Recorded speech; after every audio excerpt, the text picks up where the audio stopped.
Two things are heading toward you simultaneously.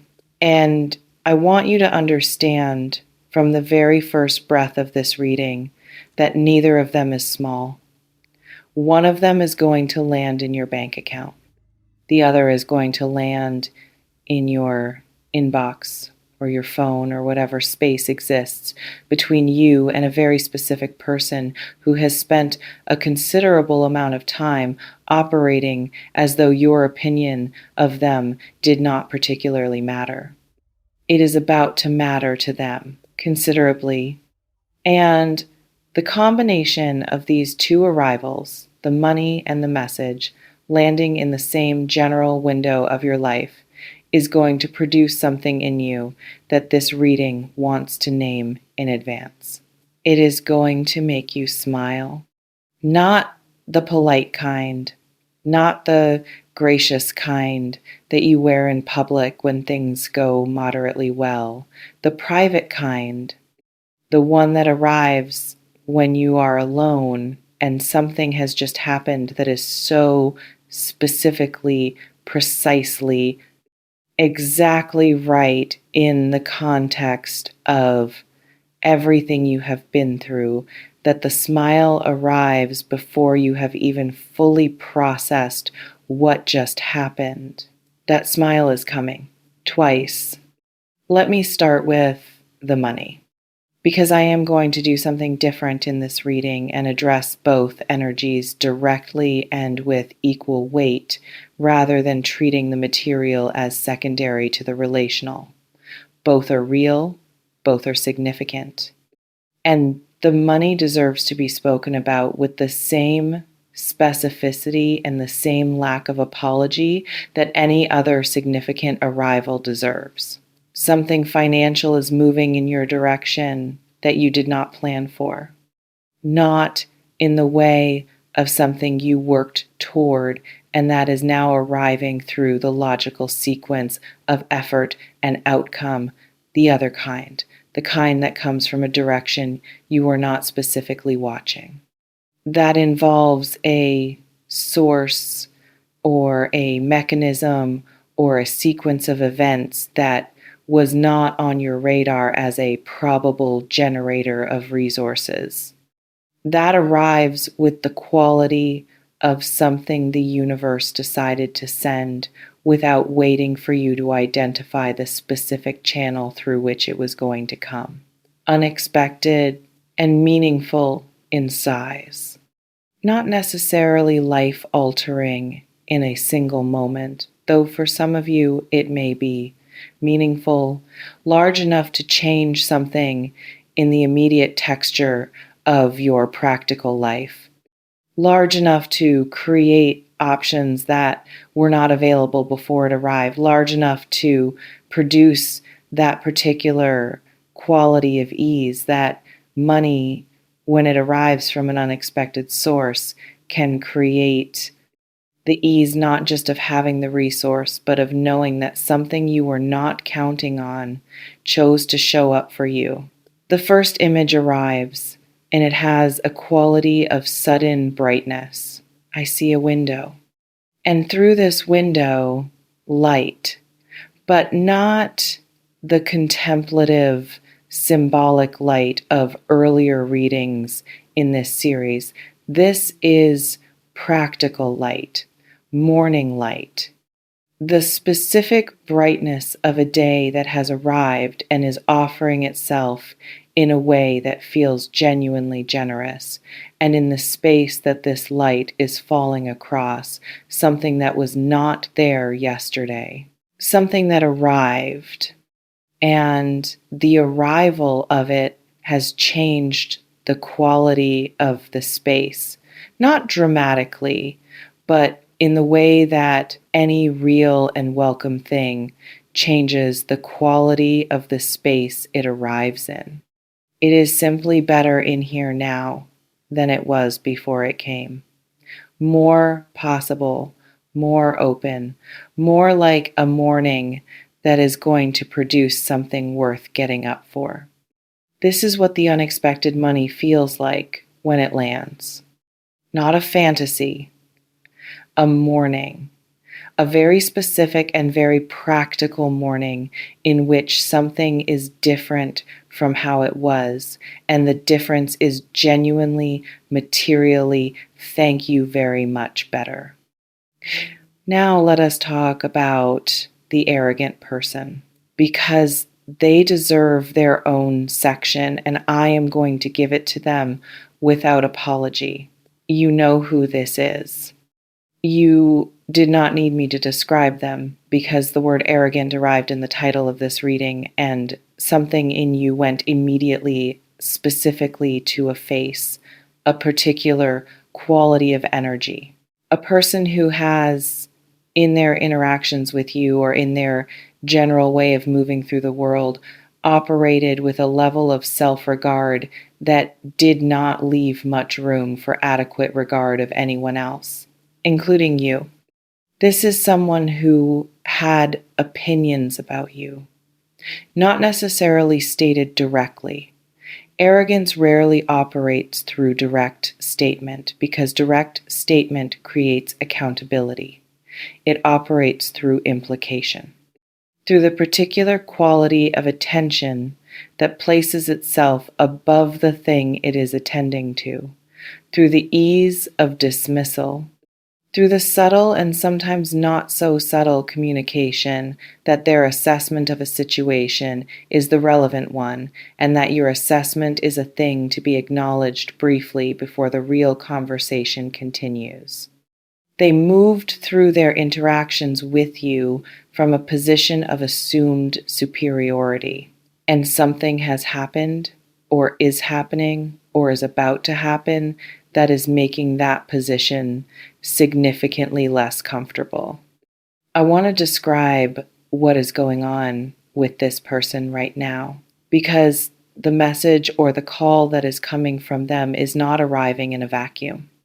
It is arriving as the result of a specific internal process that this person is in the middle of, and understanding that process is what makes the arrival of the contact land with the full weight of what it actually is.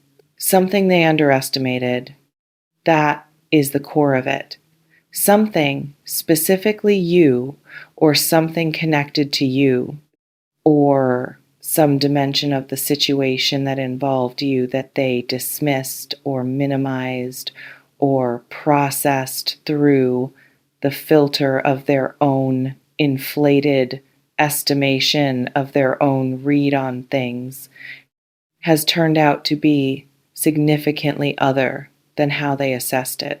And significantly other, in this case, means significantly more capable, more realized, more impactful, more present in the world in a way that is not possible to observe without revising whatever the previous assessment was. The arrogant person is revising, not comfortably, not with the grace of someone who updates their beliefs easily when new evidence arrives, with the specific discomfort of someone whose self-image includes being the person who sees things correctly, who does not miss things, who does not need to revise because their first read is usually right, except this time it was not right, and the not rightness of it involves you, which makes the revision particularly uncomfortable, which also makes the contact they are about to initiate particularly significant. Tell me something in the comments that I genuinely want to know. Who came to mind when I said arrogant person? You do not have to be specific. You do not have to name anyone or describe the situation in detail, but I want to know if there is a face attached to this energy for you.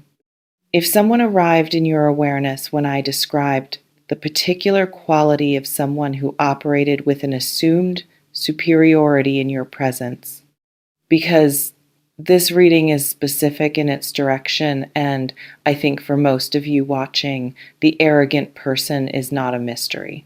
They are a specific, identifiable, currently in the process of reconsidering human being. Tell me yes if they came to mind. I see a second image now, and it has an almost comedic quality that I want to name honestly. I see someone composing a message, and the composing of it is not going smoothly. This is not the easy, fluent, self assured communication of someone who always knows what they want to say and says it without laboring over the saying. This is the other kind. The kind where the person doing the composing is very aware that what they are composing matters and that they need to get it right, and that getting it right requires acknowledging something they would very much prefer not to have to acknowledge. Drafts are being written and deleted, not because the feeling is unclear. The feeling is quite clear, but because finding the language that conveys the feeling while still maintaining a version of dignity that is acceptable to someone who has a well-established self-image of dignity in all situations, that is harder. Because the honest version of the message, the version that says exactly what needs to be said with the full acknowledgement it requires, does not look like something this person usually sends, does not have the register they usually operate in, does not allow them to remain at the altitude from which they typically communicate. It requires them to come down to your level, which was, it has been established through the available evidence, a considerably higher level than they previously accounted for. The coming down is uncomfortable, but they are doing it. Because the alternative is not contacting you at all, and the alternative has become less acceptable than the discomfort of the coming down. I want to speak about why this message is going to make you happy. Not just happy in the surface sense of receiving contact from someone who previously operated with dismissiveness. Happy in a deeper and more specific sense that I want to describe carefully.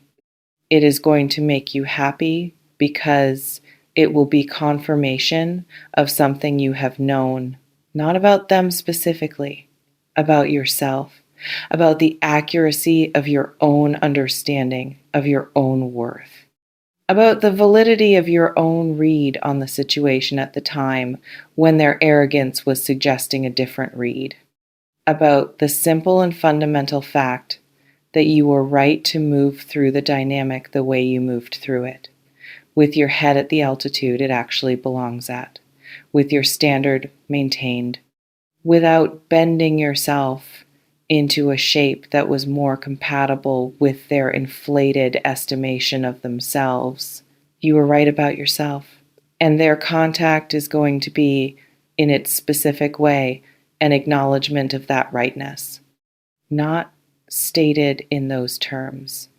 They are not going to send you a message that says, I was wrong about you and you were right about yourself. That is not how arrogant people deliver reckonings. They deliver them sideways, through the specific form of reaching out in a way that requires them to position you as someone worth reaching out to, through the implicit acknowledgement contained in the act of contact itself, through what the initiation of the conversation says, without saying it, about where they have revised their estimation of you to. But you will feel it in the way you feel things before they are stated. You will know exactly what the message means beneath what the message says. And what it means is going to produce the smile.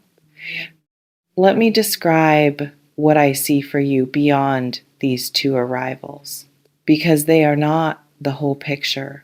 They are the immediate picture. And the immediate picture is part of a larger movement in your life that this reading can see, even if the full shape of it takes time to become clear to you from inside it. You are entering a period where the external world is beginning to accurately reflect the internal work you have done.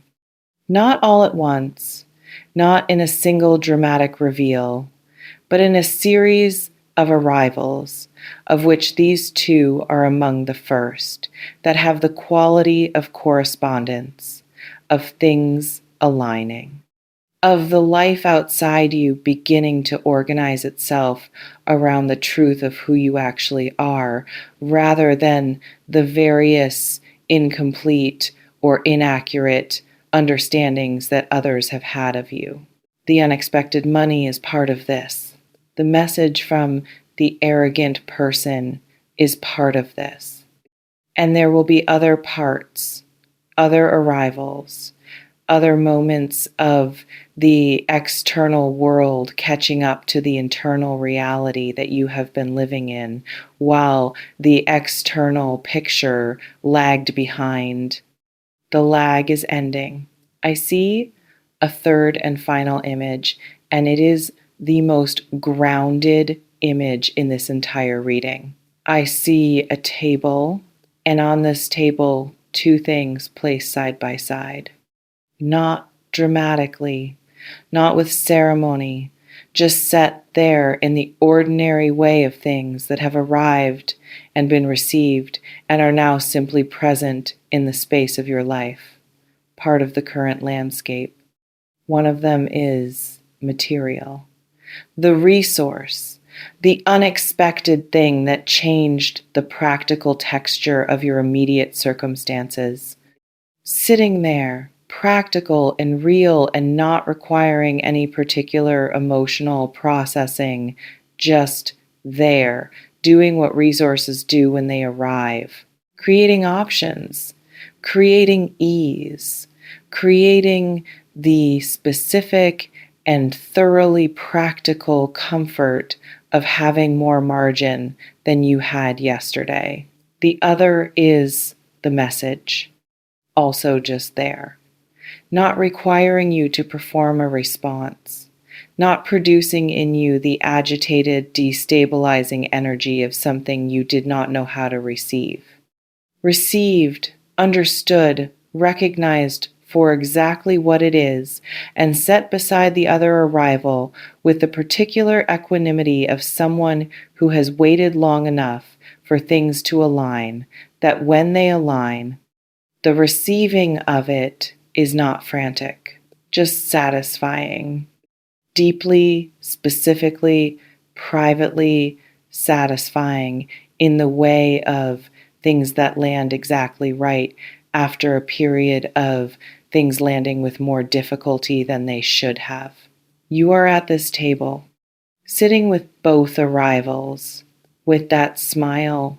I want to close this reading by saying something simple and direct. You have earned both of these, not in the transactional sense of having performed the correct actions to generate the correct outcomes, in the more fundamental sense of having maintained yourself, your standard, your worth, your direction through a period that did not always reflect those things back to you clearly, through seasons when the external picture did not match the internal reality, through interactions, including interactions with the arrogant person, where the read you were receiving on yourself did not match the read you had on yourself, and you had to decide repeatedly which one to trust.